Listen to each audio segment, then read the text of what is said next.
1 in 9 Americans over the age of 65, that includes you and me, is already diagnosed with dementia. To not call that an epidemic, I think, is underselling it. You and I have been saying this for years, and now the data is finally catching up with us. I mean, 17 trials, over 20,000 patients, and it says that FDA-approved amyloid-clearing drugs deliver no meaningful benefit and raise the risk of brain swelling and bleeding. So what does this recent confirmation mean to you? What it means to me, I think, is, a confirmation is a great word. It pretty well confirms what we have been talking about for an awful long time, even before there were drugs, that there was this amyloid-centric view of Alzheimer's disease caused by one thing, the accumulation of this beta amyloid in the brain, end of story. And it's called the amyloid hypothesis. And I think that's a great term, because a hypothesis is something that it's an idea that we will then test. And what's happened is the testing has shown that this is not the cause of Alzheimer's disease, but it's a monotherapy approach. Getting rid of the amyloid should be presto changeo. The brain is fixed, everything's good, and go on about your business. Well, the reality is, because the hypothesis is flawed, that getting rid of the amyloid has proven to be completely ineffective. You just mentioned a Cochrane analysis. And, for people in the field, that is the gold standard. There's nothing better. This is an unbiased look at as much data that one can find to come up with an answer for a question. The question they asked in this case was, do the amyloid targeting drugs work in the treatment of Alzheimer's disease? And what they came up with was no. And as you well mentioned, this is 20,342 patients in 17 different studies over 18 months per study, looking at all the data. And there's no real benefit to using these drugs at all in the face of what you well characterized significant risk, with 20 to 25% of people having brain hemorrhages and swelling, with the statement from the drug manufacturer that we don't know if this is going to be a long-term problem or not. One would think, just on the outside, that bleeding into your brain and swelling might not be the best thing for you.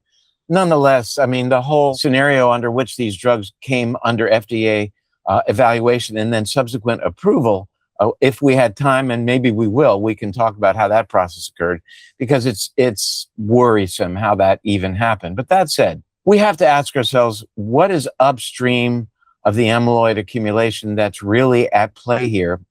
And as you said in your setup, it is the activation of the brain's immune system, the inappropriate activation and persistent activation of the immune system that leads to a good brain going south.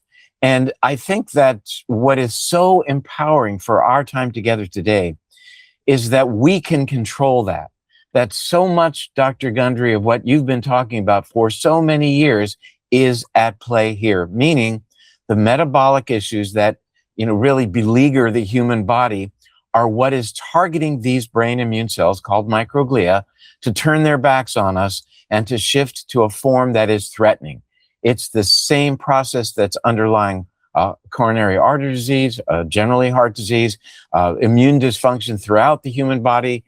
And the good news, what we will certainly unpack, is that our choices determine whether the immune system in the brain is friend or foe. When it's foe, when it's working against us, then it sets the stage for the destruction of our brain cells, the destruction of the connection between those brain cells called synapses, and even disruption of the very important blood-brain barrier. So I think the synopsis here is that we can give you the keys to the kingdom, and it's all about reining in the function of our brain's immune cells by targeting their metabolism. And here's the home run. Their metabolism mirrors your body metabolism. Actually, just a few weeks ago, I had the honor of addressing the Alzheimer's Association here in Southern California. And the way I set it up, and I think you explained it very well, most of us remember 9/11 And I actually made a joke that if you don't remember 9/11, you're here at the right place at the Alzheimer's Association. But after 9/11, we began putting barriers against terrorists in front of important structures, airports, government buildings. And these barriers were designed to prevent a terrorist from taking a car or whatever and ramming through. I said, imagine, if you will, that the barriers in your brain, such as amyloid plaques, are actually barriers to prevent terrorists access to these important structures, the neurons. And we assume that the barriers were the cause of the problem, but they're just a living example of we're trying to prevent something from getting to the brain. And you and I agree that those somethings are things that are coming from the gut, like lipopolysaccharides, just to name one, like living bacteria, to name another. You're right. We've been targeting the wrong thing. Taking down the barriers didn't work. No, and in fact, it's been a couple of decades that we've seen the research of Dr. Rudolf Tanzi at Harvard, who has characterized beta amyloid as being what we call an antimicrobial peptide, the barrier that you just referred to. In other words, it's there as a response to the threat of the terrorist, i.e. some sort of bacteria or virus. So in a very real sense, the enemy of my enemy is my friend. We shouldn't be getting rid of the beta amyloid. That isn't the issue here. The issue is what is causing it to accumulate. And, one very important thing that you raised just now is this gut-brain connection. Who knew, right? That things from the gut can make their way through the systemic circulation and ultimately get into the brain. And I've puzzled over, okay, now that they're in the brain, why is there a threat? What do they do there?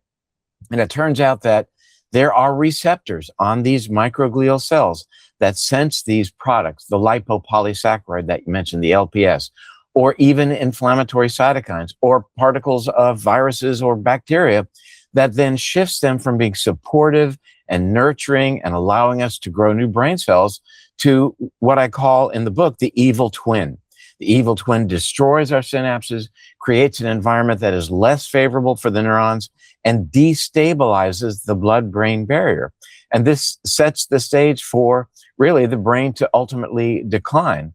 And, the issue is that I think the biggest factor at play in our modern world is the metabolism of these immune cells being challenged. Normally, their mitochondria are working quite efficiently, cranking out that ATP that allows them to stay on our side, to stay supportive and nurturing of everything going on in the brain. When the metabolism of these cells shifts away from the mitochondria, in other words, the mitochondria become less effective in producing these ATP molecules, these energy molecules. What happens is these cells shift to a different form of energy metabolism called glycolysis. And when they do so, again, they become the evil twin. And that evil twin is, again, an immune cell that would otherwise be very supportive. It goes around through the brain and digests away the synapses that are the connection between one brain cell and the next brain cell, and really the fundamental for us to remain connected to ourselves and to each other and to the world around us. So, that is really central to what goes on, making the brain ultimately degenerate. And again, the empowering part of this story is that these microglial cells, in terms of their metabolism, that dictates whether they are friend or foe, that metabolism mirrors our body metabolism. Things like threats to the gut barrier that you've been so eloquent in talking about for years really set the stage for these cells to shift and turn their backs on us. And the really empowering good news is that we can bring things back. We know now, I guess, that our immune system was designed to defend us from bacteria, from viruses, from other assaults. Years ago, when the plant paradox came out, I was honored to talk at Harvard at a neurology conference, and actually saw living pictures of what you described, that these microglial cells are literally like Pac-Man that take the dendritic processes of neurons and literally eat them away. And I mean, you can watch this in real time when they sense a threat. Now, I've described it in a slightly different way. I look at it, the neuron is the castle, and these dendrites, where they make connections with synapses, are forts in the hinterlands, and the invaders are attacking the forts. And the castle says, oh my gosh, we got to get everybody back in the fort, pull up the drawbridge, and this will be our last line of defense. And so these guys have been nibbling away these dendritic processes as a bad method of defense. But then we pull up the drawbridge, and the poor neuron, among other things, starves to death. And you're right, can't communicate to any other neuron. It's all about loss of connection. But I want to take a step back and, for your audience, ask the question, why would Dr. Stephen Gundry, a cardiologist who's now spending a lot of time exploring what's going on in the gut, why would Dr. Gundry be invited to speak to a neurology conference? Think about that. It is because of these exact shared mechanisms that you described, that yes, the gut is magically related to the brain. Who knew? I mean, many years ago, I wrote a book called Brain Maker, talking about the gut-brain connection. And my colleagues really, to be fair, gave me a bit of a hard time because, how could the gut, for example, be related to the brain or the heart or the immune system or cancer risk, all of these issues that you have, again, so well described. So you're exactly right. I mean, we have had this neuronal centric kind of view of the brain. It's all about the neuron. For really most of my professional career, that's for sure. For 40 years, that's really all the attention was directed at the neuron, the brain cell. And the reality is the neuron is the workhorse. And what's directing the show, what's keeping things going, are these microglial cells, these immune cells. It really expands our view away from just thinking about immunity as a response to a threat to really more of the housekeeping kinds of tasks, keeping things in tip-top shape, keeping those synapses working that you well described, keeping the neurons functional, making sure that debris is removed, making sure that that vital blood-brain barrier is actually patent or functional.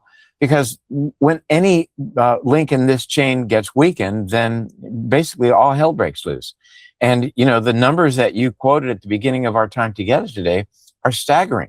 When we recognize that right now, not in 2060, but right now, 1 in 9 Americans over the age of 65, that includes you and me, is already diagnosed with dementia.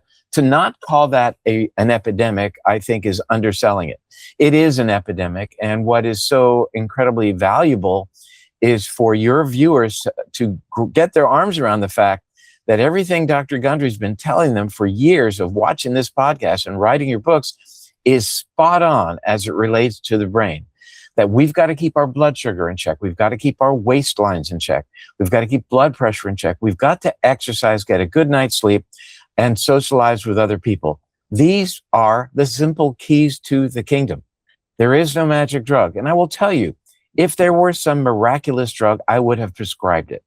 I would have prescribed it to my own father, who died of this very disease. Yeah. But one other point I'd like to make, and I'll make many more points in our time together, is that what's really exciting for me is that we now understand that this role of the immune system in neurodegeneration, or the degeneration of the brain, extends far beyond Alzheimer's disease, involves Parkinson's and multisystem atrophy and frontotemporal dementia and progressive supranuclear palsy and all of the various types of neurodegenerative conditions and even neurodevelopmental conditions like autism spectrum disorder and even mood disorders like major depressive disorder are all really now seen to be a representation of this activation of the immune system away from being what we call M2 supportive to being M1 destructive. And so it's throwing a very, very large net. And, we've known for several years that metabolic issues like having elevated blood sugar significantly increases risk for having major depression, for example. What we've not recognized, but certainly need to recognize, is that being a type 2 diabetic is associated with as much as an 85% increased risk for developing Parkinson's, and as high as a 3-fold increased risk for developing Alzheimer's. So this idea of this change in the brain's immune system being influenced by our metabolic state, I think, is now having a huge amount of traction.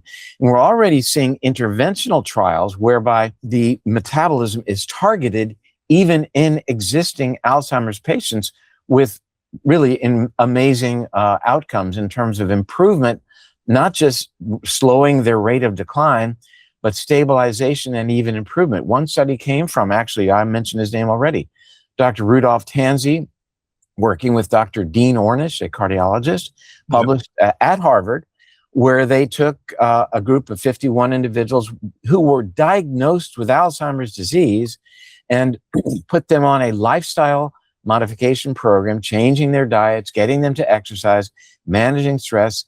And over the 20 weeks, 70% of these individuals either had stabilization or improvement in their cognitive function. These are people, who went through a program. The side effects were lowering of their blood sugar, losing weight, and, basically improving their cardiovascular function. That was the side effects. And these weren't people taking a beta amyloid targeting drug, risking themselves with respect to brain hemorrhage or brain swelling. So, you can't patent that kind of intervention, and you can't sell it on TV as an advertisement. And yet, look what these guys did. I think your mission, my mission, is to get the word out that we all have the tools in our hands. It's just, about guidance to really learn how to implement these tools.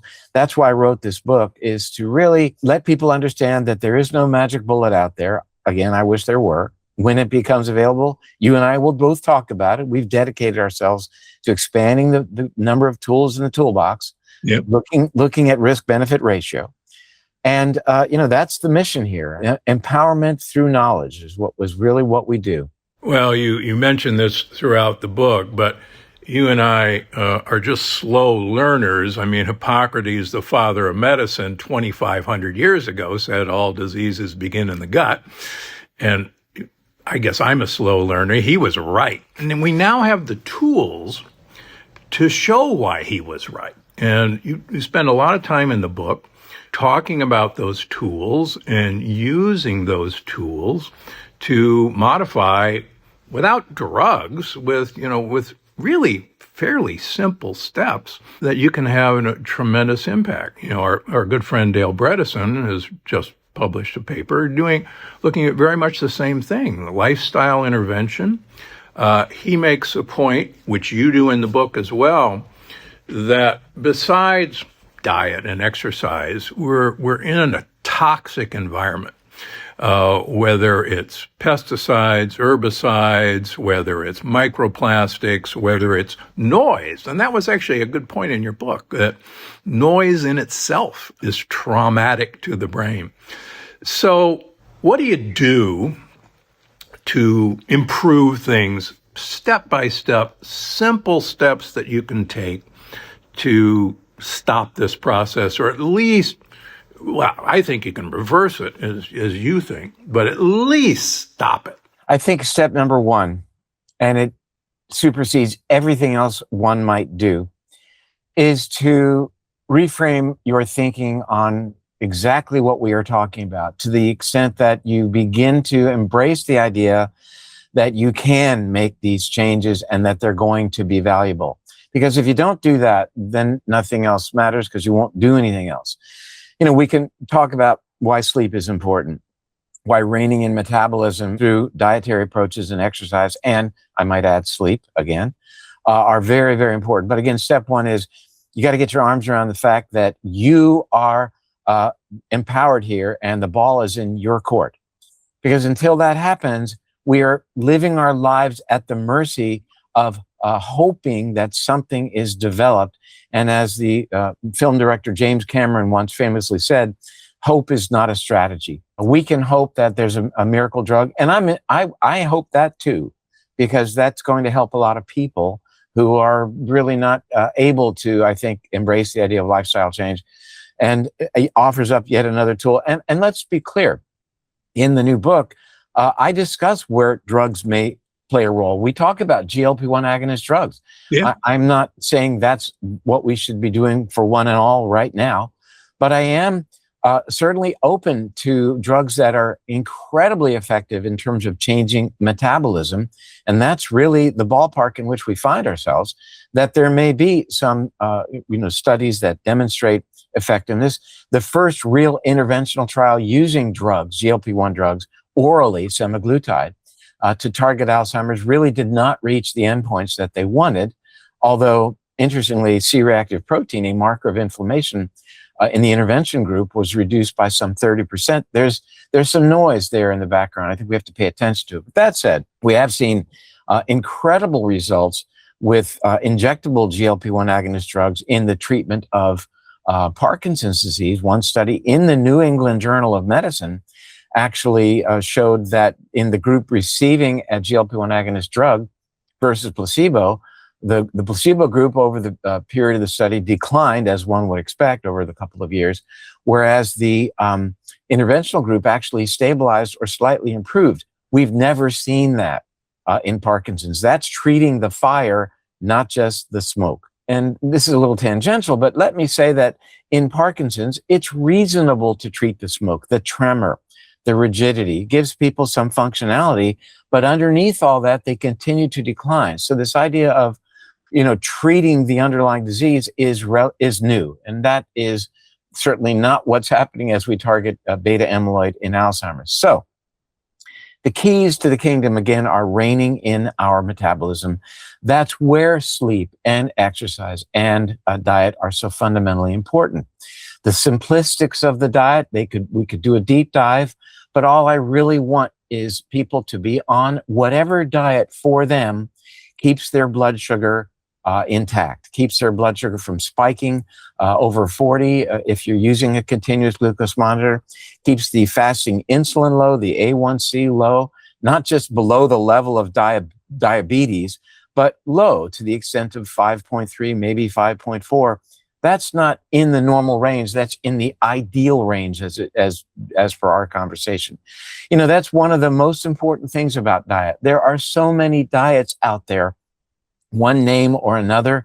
Every week there's a new diet, whether it's primal, paleo, or Atkins from the old days, Mediterranean plus. You can name off 100. Mind diet. But I really tried to simplify what the recommendations are in this book by metricizing, by looking at the outcome of the diet through looking at the markers of blood sugar and insulin functionality. I'd like a lot of color on the plate. We want to have those polyphenols. We want to have a lot of dietary fiber to nurture our microbiome, to reduce the leakiness of the gut and that LPS from making its way to the brain, and it does. I think that we've really got to reassess the type of fats that we are consuming. There is a fat that's called olive oil. My friend, Dr. Stephen Gundry, has been talking about it for years, and he's right on target as usual. So dietary fat, we need to stop castigating it, but we need to have a bit of a discussion as to what makes for a good fat versus a bad fat, especially in the context of the brain being 70% fat. We've got to make a brain from the good fats that we are consuming. We have a discussion about the omega-3s and a discussion about protein as well. But the mission here is to simplify. The mission here is to really recognize that the gut is playing a huge role and that we've got to rein in metabolism through our dietary approaches, and then move on to recognizing that metabolism, here's the new headline, is highly influenced by the quantity and quality of the sleep that we get. Well, how would you know? Well, I guess I got 4 hours of sleep last night because I go to bed until 2 a.m. or whatever it may be. Okay, you would know that. But if you think you're sleeping 8 hours a night, you might not be. You might be nearly waking up or actually waking up several times.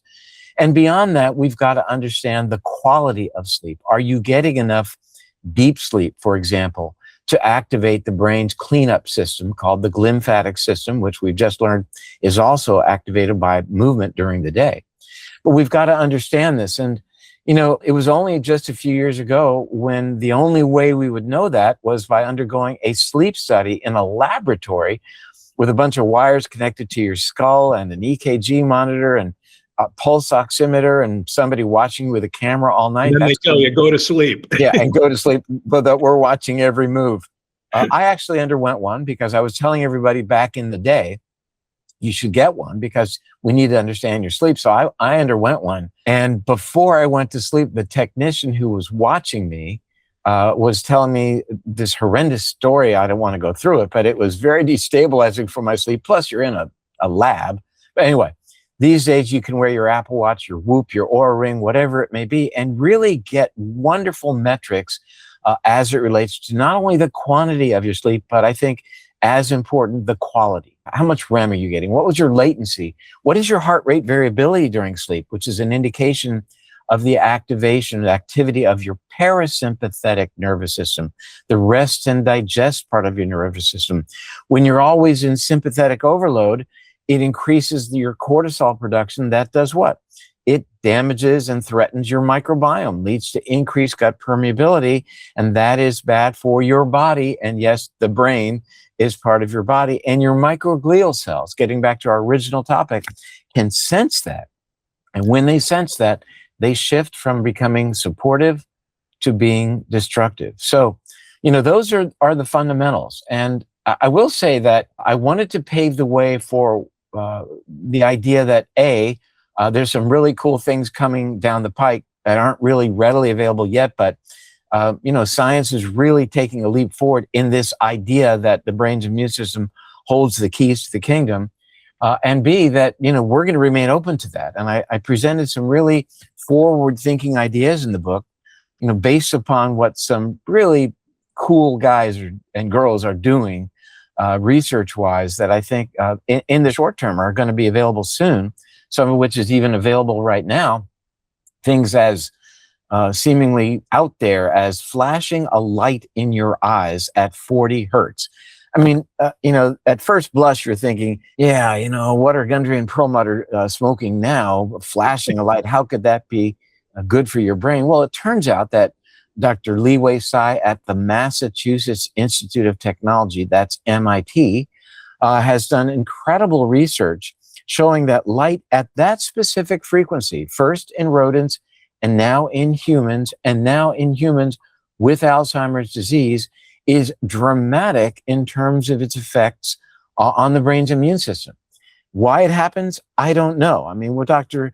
Li Wei Tsai has come up with is that it restores a background frequency called gamma oscillation, which is the normal, beautiful, sinusoidal kind of wave background music in the brain, if you will, that keeps these immune cells in check and doing good things. You mentioned in the book about microtubules.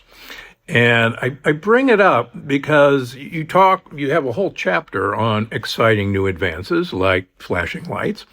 And you didn't mention transcranial ultrasound. And I just thought I'd throw it out there because the theory is that this will actually promote microtubule growth. What say you? Interestingly, the latest news on transcranial ultrasound, which of course came out after I submitted my manuscript, as did the Cochrane analysis, is that it is being looked upon right in line with what I just mentioned with the 40 hertz light. So transcranial has become looking like a powerful tool to reestablish this beautiful background music, this gamma oscillation, which will allow these microglial cells to reconvert back to being supportive. And as you well mentioned, support the function and formation of microtubules. So microtubules are the way, interestingly, let me just talk about one aspect of what they do. They actually allow the transfer from one cell to the next of functional, healthy mitochondria. Can you imagine that? That one brain cell finds that its neighbor has deficiencies in the mitochondria and says, hey, I'll send you a few or however many you need through these microtubules. And where the story becomes really interesting is because the maintenance of the microtubules is the task of a specific protein in the brain called tau, tau 217. The function of tau 217 is to keep those microtubules functioning. When we have, I love this story, it's really, it just floats the boat.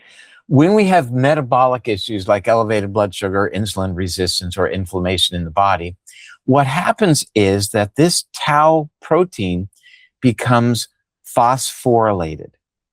That becomes something called p-tau, phosphorylated tau 217. And that is an indication then that the microtubules are not working as effectively. It turns out that nowadays, this is you can measure it in the blood, and you can do that without a prescription. We talk about it in the book. And nowadays, this has become the darling of laboratory blood analysis for Alzheimer's risk and even the progression or lack thereof of existing Alzheimer's disease. We talk about the idea that you can go to your local laboratory, even without a prescription now, and say, I would like to have my p-tau 217 measured. And we put in the book what are good levels of p-tau 217. I just had mine measured. It was less than 0.1, which is a good thing, and meaning that my metabolics are intact to the extent that I am not threatening to change my functional tau protein into phosphorylated tau protein. That's what this test means. Therefore, my risk right now for developing Alzheimer's is seemingly low. It all comes together when we look even through the lens of these microtubules. When microtubules are threatened and not working appropriately, it is associated with shifting our brain's immune cells, these microglial cells, away from being friendly to being threatening, away from what we describe, what has been described, not just by me, the M2 configuration into the threatening M1 configuration. I think women really ought to know that, at least in Alzheimer's, they are not the stronger sex. They're by far the stronger sex in most things, as my wife reminds me all the time, and my two daughters. But women are far more susceptible to Alzheimer's than men. And I think that does not get enough clarification from all of us. Any thoughts on that? Well, actually, I dedicated a section in the book to that. I think most importantly is the fact that women represent 2/3 of the Alzheimer's patients here in America. And I put in the book a comment, because I think it's very valuable, that women have not been the subject of research to answer the question why. And, books have been written. Dr. Lisa Mosconi wrote a wonderful book, XX Factor or XX Syndrome. Yeah. I forget what the title was, but her name is Lisa Mosconi. Yeah. Wrote this beautiful book, and it unpacks a lot of explanations. From my perspective, what I really dwelled on in Brain Defenders is the idea that when this manifestation begins, it really is around the perimenopausal time. And what happens during perimenopausal time is that levels of a particular hormone, estradiol, which is E2, a form of estrogen, plummets dramatically. And when estradiol drops dramatically, it marks the synapses with a certain type of protein called complement protein. And when these synapses or connections between brain cells are tagged with complement protein, then the microglial cells see them as prime for digestion. So this tagging of the synapses, the connection of one neuron to the next neuron through their dendrites, when they are tagged because estradiol levels plummet, it sends at what's called an eat me signal to the microglia. So interestingly, again, what's happening is that we are seeing a very powerful connection here through the hormone system of activation of these microglial cells, such that I came out very much in favor of hormone replacement therapy as it relates to a technique of keeping this particular mechanism from happening. There are other aspects of hormones that I think are very valuable, acting as trophic hormones or nurturing hormones in the brain as well. But, I think when my mission was to really vet where is this brain immune system playing a role and how are these various inroads being explained through the lens of these microglial cells. And through that lens, we get a great understanding about what's going on in the female brain. There are other things that have come to light really very recently. One, a researcher, Dr. Sarah Marzi at the Marzi Institute in England, Neuroscience Institute, has really identified that there are different epigenetic markers in neurons in men versus women, some of which are induced, these epigenetic markers, by not just gender, but we induce these epigenetic markers, in other words, changing of gene expression in men and women through toxic exposure, for example, that varies depending upon the part of the brain that is involved. Different epigenetic changes happen, for example, in the area of the brain that makes dopamine for the motor system, that area then being involved, as she identified so eloquently when she describes it, in Parkinson's. So we're really in a very exciting time in determining what it is that activates these immune cells to then digest away neurons and digest away synapses. And, as it relates, again, back to your question, the gender differences, my bullet points would be, number one, that women need more attention, being 2/3 of Alzheimer's patients. And I think research needs to be more directed to your question. And secondly, that hormones, I think, are playing a pivotal role. And now we understand why. In your book, you make, and thank you for doing this, there is probably a window of opportunity in perimenopause and menopause to start hormone replacement. And it'll help. And I totally agree with that. But you make a good point, and I totally agree with you that if you kind of miss that window of opportunity, and the European data would suggest that it's 3 to 5 years, if you miss that window, then you kind of are playing Russian roulette. And sadly, I see that frequently with my patients, with increased risk of cancer, increased cardiovascular disease risk, even increased risk of bone loss. And you point this out, and thank you for doing that, because sometimes I feel like I'm not completely on the bandwagon that hormone replacement started at age 70 is a really good idea. I think it gets to timing. Actually, Dr. Mosconi, I mentioned her just a moment ago, is at present carrying out an interventional trial. And again, what you said is so on point that it is all about timing.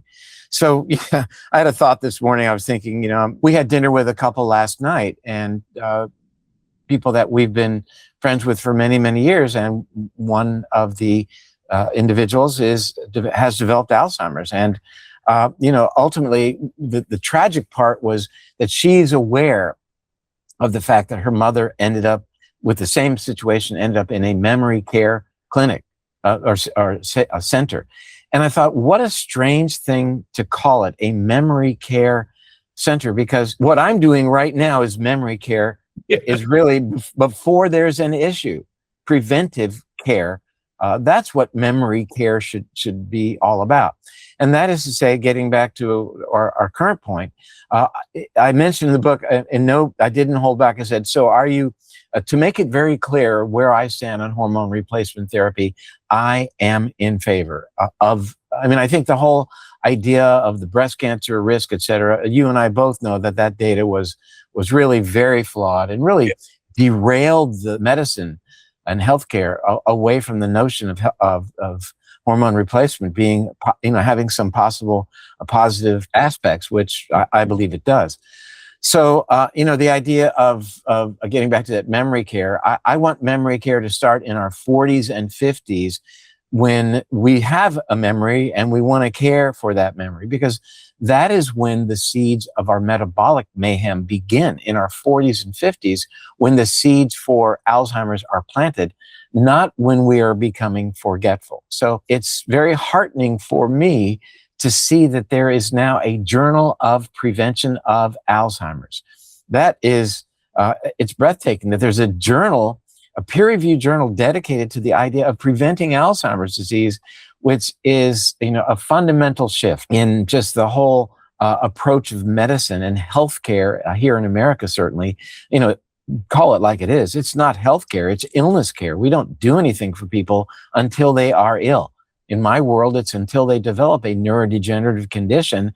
Then we hope we're going to do something when it's really, fourth and long. There's three seconds left on the clock.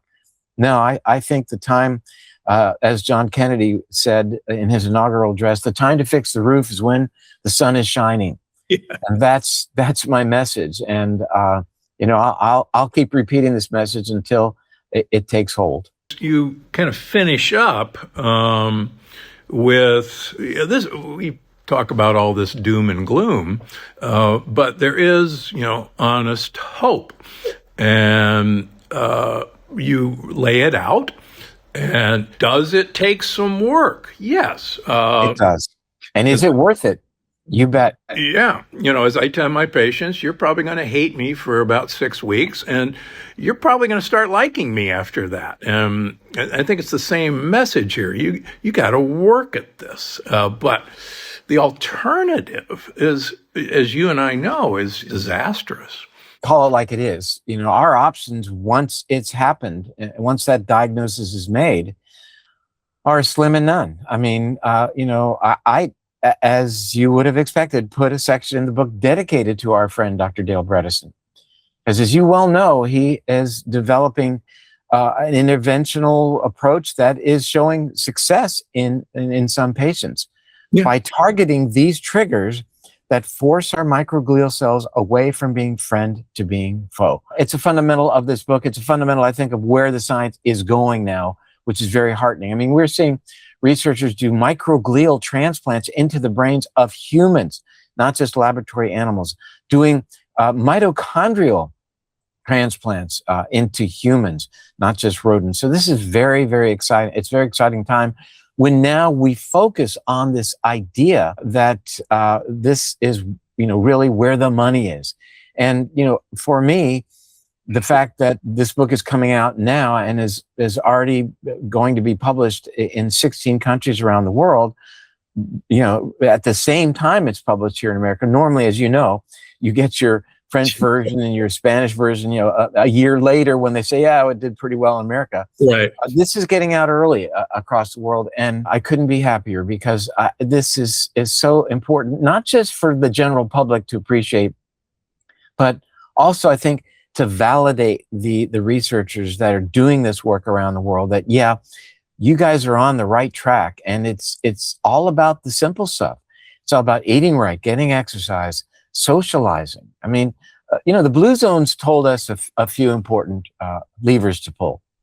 And I think that the idea of the fact that people who are socially connected have a lower risk of heart disease, a lower risk of cancer, and yes, a lower risk of developing Alzheimer's disease. The question is, why?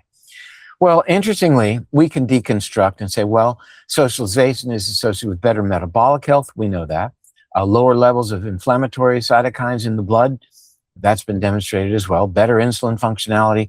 But interestingly, when we are together with other people, even virtually, even what's going on between you and me right now, you create higher levels of the love hormone in your body called oxytocin. I mean, just because you and I are friends and we're hanging out together, more oxytocin in our bloodstream, and it makes its way to the brain. And that oxytocin, that's originally where it came from anyway, targets our microglial cells. Our microglial cells have oxytocin receptors on their surfaces. When that receptor is stimulated by higher levels of oxytocin, they stay in their supportive, loving, nurturing role. And you wonder, okay, I know I'm supposed to socialize. I'm supposed to play bridge with people or bocce ball or whatever it is, meet in the public square. And that's good for my body, good for my brain. But now if you have to deconstruct it and you need a mechanism, that's very powerful. Oxytocin. And in fact, there's been an interventional trial now that showed some interesting findings, some of which were positive. Very small trial of only 5 Alzheimer's, but gave them intranasal sprays of oxytocin. So I think it's there for the asking. You can do intranasal spray of oxytocin if you choose, but you know what? Maybe get off the internet and stop doom scrolling. You go outside and talk to your neighbor. That's powerful therapy. Who knew? Well, that's why I tell everybody to get a dog, because it forces you to go walking twice a day, and you will more than likely run into another dog walker, and your dogs will have to socialize, and it'll force you to socialize. So just another reason. Plus, your dogs bring a great microbiome to you. And who knows? Maybe socialization, you and I, well, we can't do it here, but among groups of people, we exchange bacteria all the time. I seem to recall that you and I may have talked about this once before. I think that was the last conversation I had about this, that's actually good for us.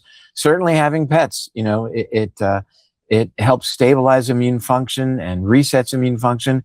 We know that kids who grow up with pets or living on a farm are exposed to dirt and germs in a good sense. Who knew? And their risk for food allergies, et cetera, and atopic dermatitis, et cetera, remarkably reduced. So you're right. I think we're coming into a time when we are really recontextualizing the whole notion of the immune system. Again, moving away from it just being involved as a response element against being threatened, to being, really deeply involved in maintenance and nurturing and keeping things functional. And there's a new term that is gaining a lot of traction that marries the immune system to our metabolic functionality. And it's called, oddly enough, immunometabolism. And that has become my watchword, immunometabolism. The idea that our metabolism is so deeply intertwined with the regulation and activity of our immune system. It relates diabetes, hypertension, obesity, hyperlipidemia to the functionality of the immune system. And now we get it. We understand this relationship between metabolic issues and coronary artery disease and risk for cancer and neurodegenerative conditions as well, because of how these metabolic issues are interpreted and reprogrammed. In our case, our discussion today, the microglial cells, nurturing and supportive of even the very synapses that connect one neuron to the next, to shifting because of our metabolic issues, to being the evil twin, as we talked about in the book. So the tools are very straightforward, and the tools are now totally validated and allow us to understand the associations between metabolic issues and brain degeneration. I mentioned those relationships earlier. And now, we've connected some very important dots. We're getting the corner pieces of our jigsaw puzzle put in place now. The rest of the pieces now are going to be put in pretty easily. But most importantly, these are tools. As I've said a couple times today in our time together, these are keys to the kingdom. The fundamental message I think I'd like to give to your viewers is don't wait. Don't wait. Don't be under this misguided ideology that you can live your life come what may, and that modern science and medicine is going to have some miracle magic bullet to help you through this. We don't have a way of cleaning out your coronary arteries once they've become significantly narrowed. I wish we did. We don't have a way of generally available of really putting your brain back on track. So it's all about prevention. It's all about metabolism. And through this wonderful new term, immunometabolism, the relationship of our metabolic health that is dictated by our choices, the relationship to the brain's immune system, the microglia, being supportive or destructive. And yes, like your patients who hate you for the first 6 weeks until the things turn around. Yeah, I'm not saying that people are going to, wonderfully embrace these dietary changes or my call for exercise or getting to bed earlier and turning off the TV and making the room colder. All of these things may not, sit well with everybody, but by all means, it's a better choice than asking yourself, what am I going to do now when I've come back from the doctor's office And she has told me that I am suffering from mild cognitive impairment, MCI, which is a harbinger for the next diagnosis, which is full-blown Alzheimer's disease. It doesn't have to happen. I am pleading with your audience. No, you're absolutely right. Getting back to Hippocrates, all disease begins in the gut. I have a patient who's a Sanskrit scholar, and we were talking about this, and he said, I'm going to go back because the Buddha and Hippocrates were contemporaries. And he came back and he says, you're not going to believe this, but the Buddha said enlightenment comes from the intestines. And I'd like to keep this enlightened. So I think if we can take care of our intestines and our microbiome, we can keep our brain in pretty doggone good shape. You bring up, again, the oral microbiome and the oral cavity is so important in all of this. And maybe before we go, should we brush our teeth? Should we floss? Or who cares about all that? Our discussion of the gut absolutely needs to include the mouth because it's all the digestive system. It begins at the lips and makes its way all the way through. And I mean all the way through. And I think there's this sense that we need to sterilize our mouths because of germs. Yeah. And, I think that we've got to recognize that the oral microbiome, those organisms that live in the mouth, are there to do good things, to keep the mouth healthy, and have dramatic systemic effects. In other words, throughout the body, including the brain. We can look at one mechanism where the oral bacteria do good things. They convert nitrates in our food into nitrite. We eat nitrate-rich foods like beets, for example, and then these wonderful bacteria are there to serve us and convert that into nitrite. That forms the basis by which our bodies are able to manufacture nitric oxide, or NO. Just say yes to no. Nitric oxide is very important. We know for allowing our blood vessels to relax, to get good blood supply throughout the body, and yes, good blood supply to the brain. But I think a lesser known and equally important role of nitric oxide is to enhance how insulin does its job. Who knew that nitric oxide was really fundamentally important for the function of insulin throughout the body? So these are good things that our oral microbiome does. One wonders why there is such a significant increased risk for both type 2 diabetes, a metabolic issue, and elevated blood pressure, a metabolic issue, both of which threaten the brain's immune system, in people who routinely use antibacterial mouthwashes. Yeah. So interestingly, both of these studies demonstrated that. And, this idea that we've got to be killing 99% of germs. That's what the commercials will tell us. That's a good thing because we might get bad breath, halitosis, give it a name, and that's going to be very offensive to ourselves and to others. Is we need to rethink that. So I really welcome the idea that this idea has come to light. And number two, that we're seeing the development of products that nurture the oral microbiome, various toothpastes, that are designed to both strengthen our teeth, to reduce our exposure to fluoride, and nurture the oral microbiome. So, I'm really welcoming this new idea that these bacteria are not just there to be destroyed by the next time we're in the bathroom and we see the pump thing and the little cups and off we go. It's a habit that is associated with significant risk to our metabolic state, metabolic health, and therefore to the function of the brain's immune system. It seems like a long way off, doesn't it? The idea, and I talk about this in Brain Defenders, that sterilizing your mouth with these mouthwash preparations is bad for the brain. It's something we need to rethink. Now, that said, you mentioned flossing and brushing, and what I think is really very handy and important, and I use a water flosser. I use a water pick, and what's great is, they now make them USB rechargeable. You can stick it in your luggage, and then you have it when you travel, which you should. I think this is a very valuable tool because we really do need good oral health. That doesn't include sterilizing the mouth. It means periodontal care. It means brushing twice a day, using a water flosser, and using dental floss if you so choose. I think it's very important, because when we get periodontal disease, then we can have overgrowth of certain bacterial species that are bad for the body, that can increase inflammation throughout the body and can even make their way to the brain. What won't be on the quiz is the name of one particular type of bacterium called Porphyromonas gingivalis. But the idea that we can see this bacterium or fragments of the bacterium that still have biological activity in the brain at higher levels in Alzheimer's patients provides an important clue that periodontal disease may be playing a role. We certainly see research that shows an association between periodontal disease and inflammation throughout the body, as well as a risk for Alzheimer's disease. You might believe this, but most people wouldn't.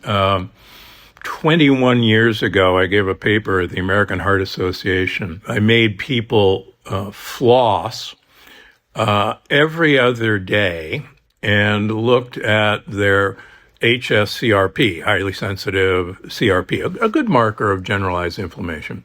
Why did I choose every other day? I hate to floss. My wife flosses twice a day. She's a nut. Get a water flosser and just travel with it.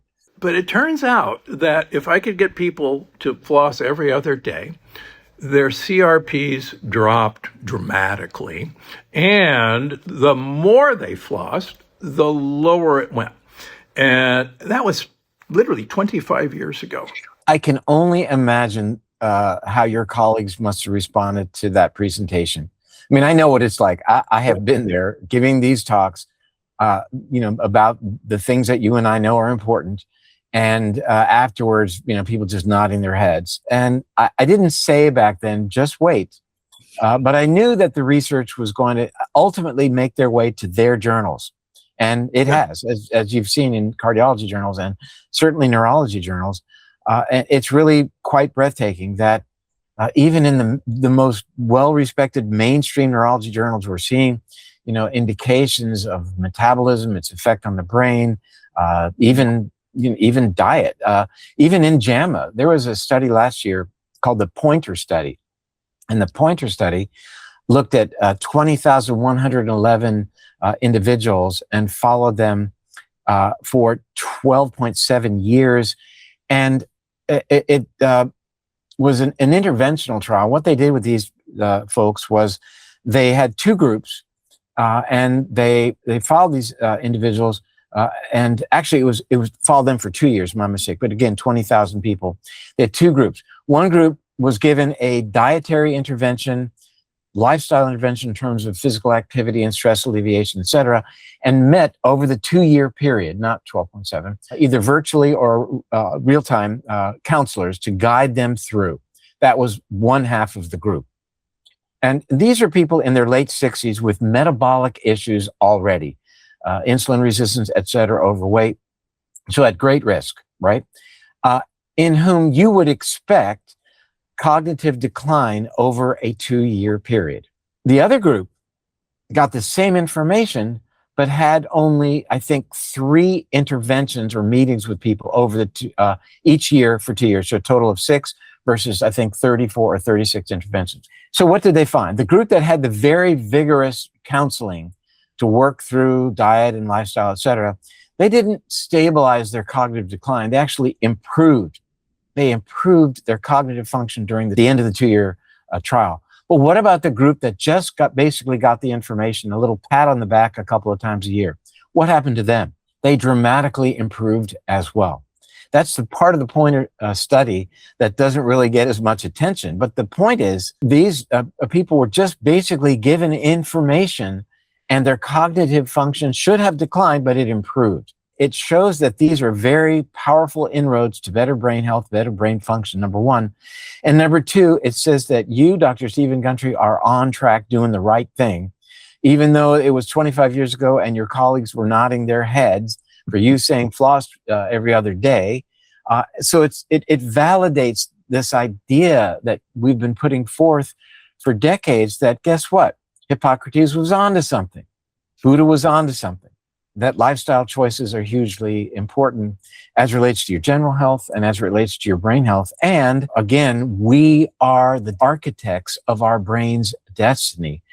That's job one, is to embrace that. And then hopefully the rest of what we've talked about today, those things are going to fall into place. Yeah, and look, if your brain defenders are right there, and all you got to do is read the book, and he doesn't have to call you every other day to read the book, like you just pointed out. That's why this is so important, and I wanted to have you on. Before I let you go, I like to have an audience question, and we've got from Anon on YouTube. My doctor mentioned some of the new Alzheimer's drugs that are getting a lot of attention. Are they worth it? That's a great question. And recently, I have two patients who are very educated individuals. One is in their late 70s, one's in their early 80s, who have recently been diagnosed with Alzheimer's disease. They both carry a single copy of the ApoE4, and we didn't talk about that today, but we have in the past. And they've decided to get this exciting new Alzheimer's drug. I've counseled them. How would you answer this question, and how would you counsel my patients? Well, first, I would offer up the disclaimer that I'm not their doctor, but I would say if a drug works and it's not that risky, I would absolutely take it. These drugs carry a great risk and do not work. And I would say the simplest thing would be to Google Cochrane amyloid drugs, and you'll get your answer. Because what the Cochrane analysis found was that the drugs, the term they used in terms of describing their effectiveness was trivial, quote unquote. I didn't make that up. And they described the real, clear and present danger of using these drugs, and not to mention $40,000 a year in expense. Though it's covered now, which makes that Medicare is covering. I had this discussion with the director of Medicare and Medicaid, Dr. Mehmet Oz, several weeks ago, and asked why is Medicare paying for these drugs that are ineffective as per the Cochrane analysis. So the answer to the question is that if they were my patients, I would absolutely recommend that they steer clear of these drugs, with full understanding that Dr. Perlmutter would absolutely be in favor of a drug intervention if it were safe and it worked. Let me add one more thing, because I think it's desperately important for these individuals, that there's a warning on the label of these drugs that they should not be used in people carrying the ApoE4 allele. So the idea that they're both carriers of ApoE4 allele and they're going to receive this drug is very worrisome. They are at much, much higher risk for brain hemorrhage if they're exposed to these drugs. It's right there in the information about this drug that they are absolutely contraindicated, meaning they should not be used in anyone carrying the ApoE4 allele. That was not known at the beginning of the use of these drugs until somebody did a stratified study to try to figure out who are these people that are at such high risk for brain hemorrhage, and it turns out it's the ApoE4 carriers. Again, you've given in the book a lot of honest hope for people. And I think that the takeaway, particularly with this question, is these drugs are not the honest hope. There are far better ways. And you're right. Prevention, it's such an ugly word, but it's how you stop this. As you mentioned, ApoE4, which is a risk multiplier for Alzheimer's. The Pointer study that I mentioned a little moment ago about, over the 2 years where people had the very vigorous intervention or even just got the information, didn't really have the interaction, that included ApoE4 people who improved. So it's a real testament to the power of these seemingly simple lifestyle interventions to really right the ship and really, redirect the brain's destiny. So I would encourage those individuals and anyone who's been able to listen to us today that even carrying the ApoE4 allele is a predisposition. It is not a determinant. It is no way a determinant for getting Alzheimer's. I got interested in the ApoE4 because a lot of my coronary artery disease patients carried it. And I go, what's with that? But it is not a determinant. In fact, most people who get Alzheimer's aren't carrying that allele. That's right. I mean, ApoE4, it represents about 23% of Americans will carry at least one copy of the ApoE4 allele. And so that's right. And interesting, getting back to our beta amyloid discussion, 75% of people who have a lot of beta amyloid in their brains do not develop dementia. So the idea that this is the cause of Alzheimer's is really quite unfounded. And the idea of targeting it then for therapy, for the reasons that we've discussed, really makes no sense. So again, where we will see wonderful developments is in the idea of immunometabolism. And I am open to the idea that maybe there will be a time for using a GLP-1, an Ozempic-like drug in the treatment of Alzheimer's disease in the future. I really will keep the door open because, we have to, again, look at risk-benefit ratio, and we know what the risks are, at least some of them. We don't know fully what the risks are. That'll play itself out over the next few years. But face it, Alzheimer's, which has been kind of thematic of our conversation today, is pretty much a fatal condition, may represent about the third leading cause of death amongst adults in America today. And we don't normally think about it like that. Well, right. This person's in an institution now because he or she is having cognitive issues, but it causes people to die. And therefore, the idea that there could be a drug intervention, like using a GLP-1 or who knows what else may be developed, with a low risk profile that could help stabilize or improve the situation, I will keep you posted. I will absolutely keep you posted, and do the outreach on social media and all the things, because I think people need to keep their finger on the pulse of these developments.